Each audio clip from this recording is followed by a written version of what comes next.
माननीय प्रबुद्धजन, योग का प्रचार प्रसार पूरे विश्व में हो चुका है।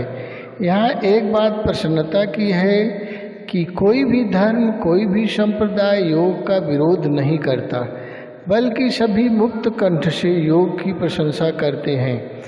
एक ही वस्त्र जैसे कुर्ता भिन्न भिन्न व्यक्तियों के प्रयोग में नहीं आ सकता या माप में सभी के लिए उपयुक्त नहीं दिखाई दे सकता, इसी प्रकार एक ही मार्ग सब लोगों के लिए अनुकूल नहीं हो सकता। संसार में 4 प्रकार के मनुष्य होते हैं: कर्म प्रधान, भक्ति प्रधान, योग प्रधान, बुद्धि प्रधान। मानव प्रकृति के अनुसार 4 मार्ग भी हैं। मार्ग भले ही भिन्न हों, किंतु इनके लक्ष्य एक ही है।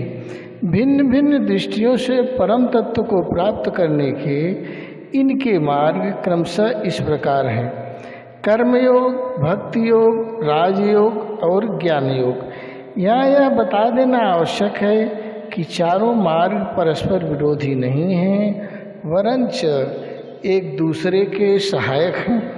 मानवता की रक्षा एवं सर्वोत्कृष्ट पथ पर पहुँचने के लिए समग्र मनुष्य का उसके हृदय, मस्तिष्क और हाथ तीनों अंगों का संस्कार एवं विकास होना चाहिए। योग में ध्यान एक प्रमुख अंग है। ध्यान ही जब प्रगाढ़ हो जाता है तो समाधि लग जाती है। ध्यान लगने से मनुष्य सूक्ष्म जगत में चला जाता है। हमारे योग में 3 जगत की चर्चा है: प्रथम स्थूल जगत, दूसरा सूक्ष्म जगत एवं तीसरा कारण जगत। इनका अनुभव भी आप प्रतिदिन करते हैं, किंतु ध्यान नहीं देते हैं, जिससे आपकी पकड़ में बात नहीं आती है। आप इन नेत्रों से जो देखते हैं या 5 ज्ञानेंद्रियों से जो अनुभव करते हैं, वह सब स्थूल जगत की वस्तु हैं।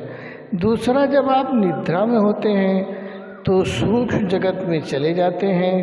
इधर उधर की बातें स्वप्न में आती हैं, जो कि चित्त में पड़ी रहती हैं। तीसरा है कारण जगत। जब बहुत ही गहरी निद्रा आती है, जहाँ किसी स्वप्न आदि का बिल्कुल स्मरण नहीं रहता है, वही है कारण जगत। कोई व्यक्ति जब ध्यान करता है तो प्रथम उसका संबंध स्थूल जगत से विच्छेद हो जाता है और सूक्ष्म जगत से संबंध स्थापित हो जाता है। सूक्ष्म जगत वह जगत है जहाँ ईश्वर का चित्त होता है, जिसमें ब्रह्मा आदि हिरण्य गर्भ देवता होते हैं। जिस व्यक्ति का ध्यान कम से कम 10 मिनट लगातार तैल धारावत चलता है, वह ही सूक्ष्म जगत में स्वयं को रख पाते हैं। इस ध्यान को आगे बढ़ाते जाना चाहिए। आप कृतार्थ हो जाएंगे, कोई भी इच्छा अधूरी नहीं रहेगी। सभी ध्यान करने वाले के अंतर्मन में धन की इच्छा कहीं न कहीं छिपी रहती है, जो सहज से निकल नहीं पाती।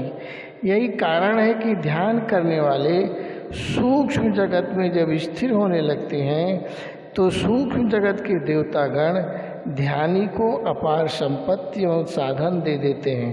यहाँ प्रभु की माया ध्यानी को प्रलोभित करती है, वह मुक्ति के मार्ग में इन प्रलोभनों को प्रस्तुत करती है।